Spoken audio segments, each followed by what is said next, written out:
amateur pool players often make the wrong shot selection. In this video, I am going to help an amateur improve his game by looking at a video of a pool match he played, and we're going to pick apart the bad shots. What we need now is an average pool player who has recently played a tournament. Luckily for you guys, we have this man. I'm here with the average pool player, Loz. Welcome to the den. Good to be back. You've just played a tournament up at McGoldrick's in Scotland, World 9-Ball Tour ranking event. You didn't do very well. You was on the phone a couple of days later. Carl, I need help, is what you said. Quite simply, I do need help. I think I was looking at the table, I was looking at shot selections, I was trying to think about how I might have played it in a sort of a different scenario, and I didn't really commit to anything, didn't feel very confident. I need some help. Right, I've watched the match back. Wasn't pretty, as you said. Nope. However, that's a good thing, because some of the shots I have seen, we're going to explain today in today's video. We're going to try and get your brain thinking like a 9-ball pool player. That's what I need. Right, let's get to it. Yep. Shot one coming up. Okay, Loz, this is the first shot I've spotted. You've watched it back on the video. Yep. You played very thin on the 3-ball. Just give us a quick explanation of what you're thinking. Yeah, my thought process here, Carl, was I didn't want to tinker with the balls over there. I just wanted to try and play a nice simple shot, chop it in thin, and try and bring my white down this path up the middle of the table. Yes. Now, what I've spotted and what we're going to talk about now is playing thin off a ball and coming into a big area. Pace is everything. Yeah. As we've seen in the edit, you landed way too short, left the 4-ball too thin. Yeah. This is how we're going to play this shot. So the issue when you play thin, let me just quickly play a shot here. You're playing thin, trying to get into this area. It's very easy to do this. Misjudge the pace. It was always going to be a big 6-ball. Land behind the 6-ball because of the line you come in, or you could drop it short, as you did. Which I did. Or you can drop it long. So put the 3-ball back up and I'll show you the shot. So in this instance, you could have played it a little bit high left. Find this second rail and you can never fail. I actually flicked the 4-ball in my cue then, so I would say foul. But you can see the point. Point being, you've come down the line. It's coming down the line and then you're a lot closer to your work. On another day, the cue ball might land there, it might land here. The main thing is you're coming down this channel. And you're always going to have a shot on the 4. Simple. Yeah, I like it. Okay, Loz, does that make a little bit more sense? A lot more sense. You can see the dangers. Yeah, you can see the dangers, but you're coming into the line of the shot. You can never fail. Of course, you've still got to practice. You've got to understand the spin. But you can see I could hit that shot 100 times and always find that line. Yeah, comfortably. Right, you're going to have a go. Right, let's do it.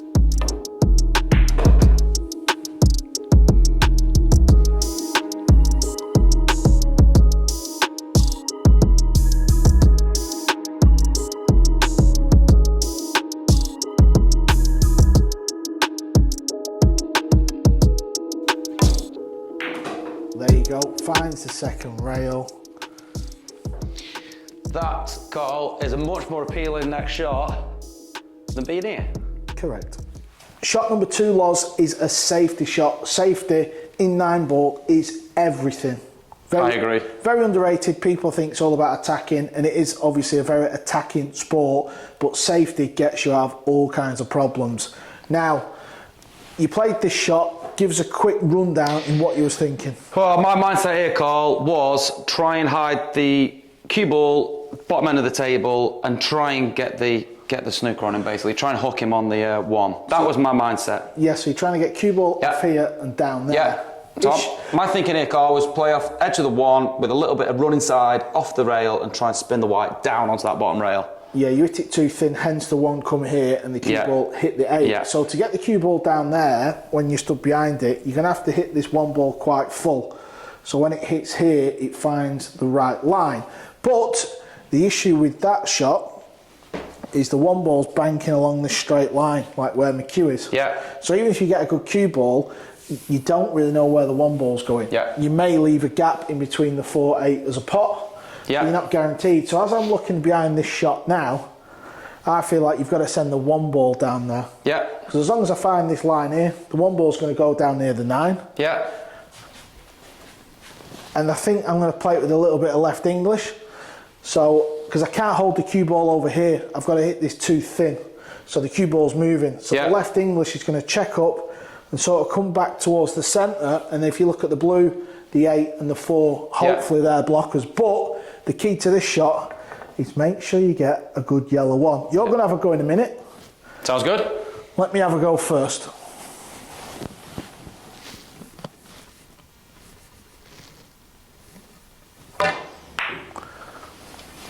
Here comes the cue ball. Looking good, Carl, looking good. Let's get me back on top. No, but the whole purpose for that is the left comes off here, checks, finds this gap, but I know I'm always going to get the one ball there. You were never known for your safety game, were you? No, but I've been watching a lot of pool. It's your go.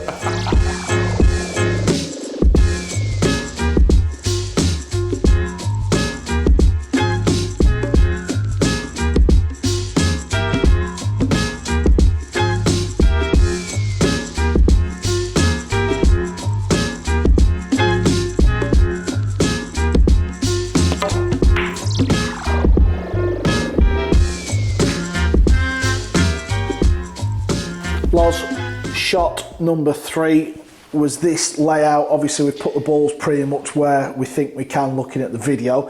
This was the shot you played. It was a safety shot, completely butchered it. What was you trying to do? Well, if I'm honest, Carl, my mindset at this point was, didn't feel that confident, thought to myself, play defensive, it's the right way to play the shot. And I think you're about to tell me it wasn't the right way to play the shot. No, it's fair to say the night before we'd been to the darts on a mad one.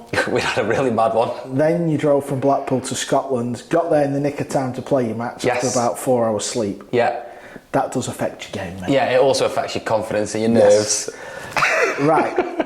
This instance, for me, all day long, you've got to rip it in, bud. You've got to get down, rip the cue ball in, anywhere off this side cushion, get past your pink 4, and hopefully have a shot on the red 3. So we're going to have a go at that. Yeah. Because looking at that, it's not even easy to play safe, really. No, I tried the safety, and like you said, I butchered it. My theory with the safety was try and get the 2, coming back down its own line into the safe area here, and try and leave the white in the corner here. I didn't manage to do it. No. But like I said, 9 ball, attacking game, let's try and rip it. Let's do it.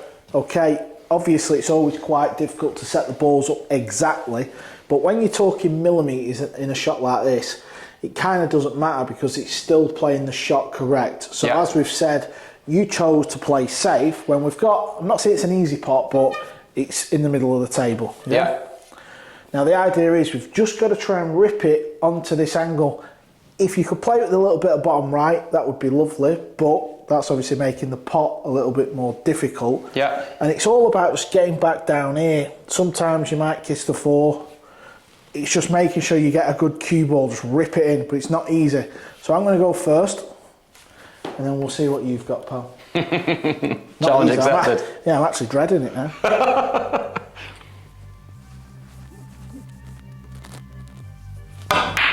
Oh, Carl. I've nailed it. But you can see what I mean. I just made sure I'd got the cue right through to get the cue ball fizzing. This, even though you feel like this is a small area, it's not. It's actually all this area. It's a big area. And the other flip side here is, had you have rattled the 2 and it had a kick side rail, you've left it pretty safe anyway. Your white's hidden behind all these balls, I guess. And also, were you saying that's a very negative attitude in the sense of you thinking about missing the pot? I was thinking about making sure I rip the cue ball. Don't even think about that. Yeah, I feel like I'm going to pot that ball. Yeah. Just get it ripped in. That was maybe my big mistake. Just didn't back myself. Yeah, the only problem is you've got a copy of that now. I know, yeah. Follow that. Right. Let me just set them up quickly. This is what the coins are for. There's the chalk. There you go, you better chalk this. No pressure. No pressure. Absolutely nailed that one, by the way. Follow the pro. But it's all about picking the right shot. Yeah. Obviously, depending on how much work you put in. So got to get that cue right through. Get the cue ball ripping. Oh, absolutely butchered it. Oh, wow. Well, what I did notice there was your hand was quite far away from the cue ball. Yeah. Let's get So myself in a bit tighter. your timing's got to be a lot better. Doesn't matter if the 4's not in an exact position.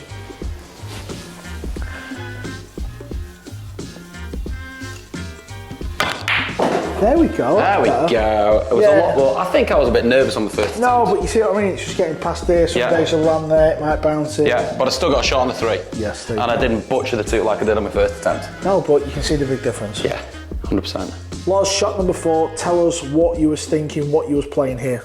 Right, Carl, I've played across the table, hoping to leave myself the angle to come up. Which simply, you've got a little bit of an angle there. Yeah, a little bit of an angle, but I think I'd left it a little straight. As you can see, that straight down the line. My theory here was top the 2 into the middle confidently, top spin the white ball off the side rail, come down here into the gap, leaving myself the angle open to knock the 3 in, to drift down for the 4 ball on the bottom rail.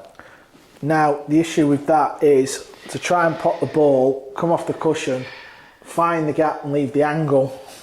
You could probably have 5 goes at that and not get it once. It was ambitious, wasn't it? Very, very difficult, especially when you've got other options. Yeah. So, we know the 4 balls up here, so after the red 3, you've got the chalk.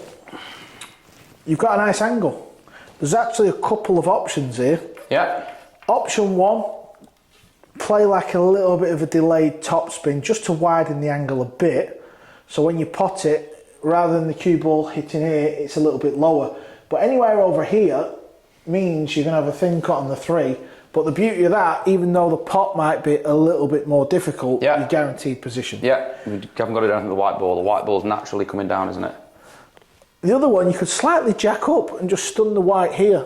Yeah. And then pot the 3. The only problem with that is the 6 ball is a bit of a weird ball, because you would like, after potting the 3 ball, to swing round here. Yeah. So that's a bit weird. There's a risk of contacting the 6 and having no shot. Yeah, but I feel like from behind the shot, the angle that we've got, we can just pot it and just get the cue ball over here. So I'm going to have a quick go. Yeah. Show me how it's done, Carl. I'll try.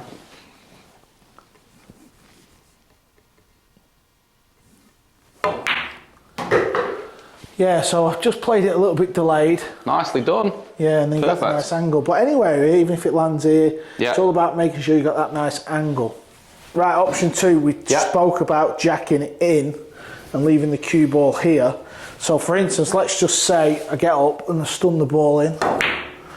So that's the shot I've got. The problem you've got now is it's finding that natural path. When potting the 3, we get on this 4 ball. Yeah. So floating it in off this cushion through the gap's a bit scary, because you might land there and you might overrun it. Yeah. So ideally players, they want to be swinging this ball in. So like here, but you can see this is a bit wider, so the 6 ball is kind of in the way.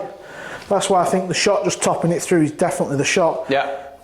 Let's try this one. Yeah, I'm going to try. What are you going to go for it? Are you going to go for floating it in or spinning it in? I think the 6 ball's in the way for swinging it round. Yeah.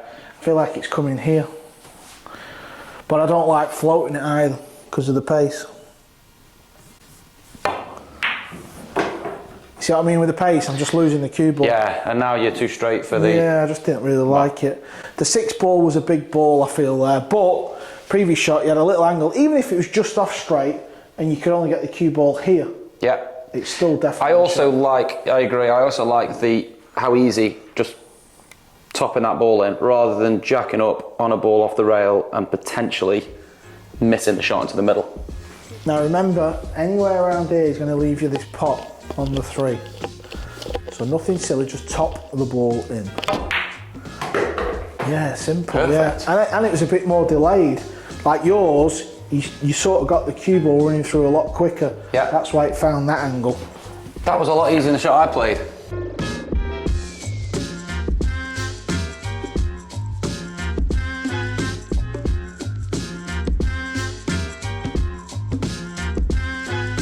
Okay, Loz, that's a few shots we've looked at from a match you've played on the tour. Hope that didn't scramble the brain too much. And I hope you learnt a little bit as well. Sure did, Carl. There's a few things you taught me there. Sometimes back yourself, take the attacking shot. The game is about attacking a 9 ball. I understand that now a little bit more. Yeah, I learnt a lot, but I've still got a lot to learn. Yes, well, they have a saying in the game is the teacher. No one ever stops learning in pool. That's the beauty of it. Yeah. And I'm sure you're going to make a lot more mistakes moving forward. But the beauty is we can come in the den, we can have a practice, we can look back at some footage. Not only are you learning, hopefully the people at home are learning as well. Guys, let us know in the comments if you think Loz's shot selection was the right way or was mine the right way. Don't forget to like, subscribe. Apparently it helps on YouTube. We'll see you in the next one.